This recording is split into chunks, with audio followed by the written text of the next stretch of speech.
I was thinking back to a conversation I had with somebody in my life, who was a generation older than me when I was a young guy. And I remember the person and I talking about Lee Iacocca coming to Chrysler and the K car and our different takes on those events, to give kind of an objective telling.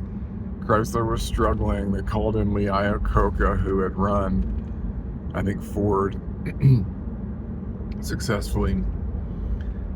And they said that, Lee Iacocca, come save us from the doldrums for having profit or whatever it is, debt. And so Lee Iacocca came, had them make these K cars, and they were profitable, and Chrysler was saved. And I remember talking about that with that person, and the person was saying, well, that saved Chrysler.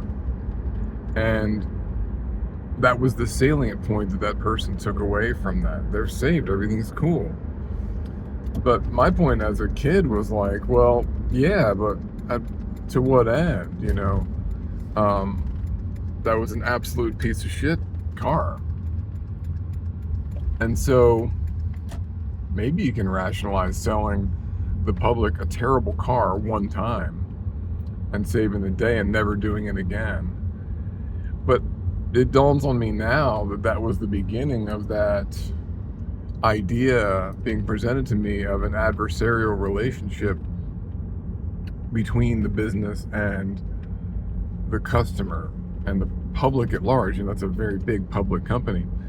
So, and not merely that, but that somehow all was forgiven if that saved the day.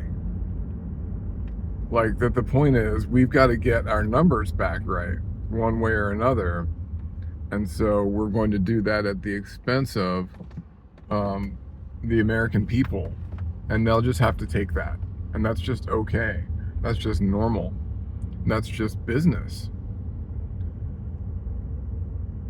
Instead of them saying something like, well, American public, we are poor here, so we want you to bail us out. We'll make you part owners, and we're going to make really good cars. Like that was an option. And anytime we bail out these companies, having them be partially publicly owned would be an option, because we are bailing them out. So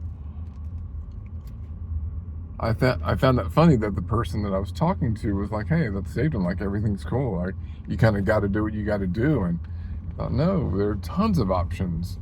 And making a poor car that was very profitable and getting your bottom line right is just one of those options. And it's not necessarily the best at all. They also could have just gotten more investors or investors from other nations or what have you to right that ship. And instead they said, well, let's build this really cheap piece of shit and sell it, foist it on the people, and then like everything's okay now. But then those people have to drive those things, and they didn't get good mileage, they didn't have good power, they weren't great on safety, they looked like shit.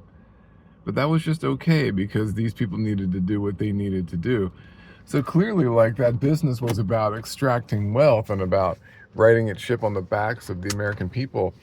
And I don't know and remember at the time if that was a big deal. Obviously, I was bringing it up from some media perspective where I had heard that, a critique. So at least somebody was critiquing the decision and the quality of those cars and the philosophy behind Iacocca and Chrysler's behavior.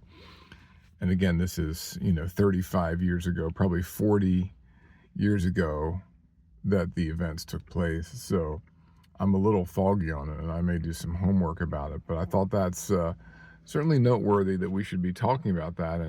And since that time, it would seem that the problem that I focused on and noticed has only gotten worse. And that an absolutely adversarial relationship has come to typify lots of businesses and their relationship um, with citizenry. And often, to the extent that these businesses are not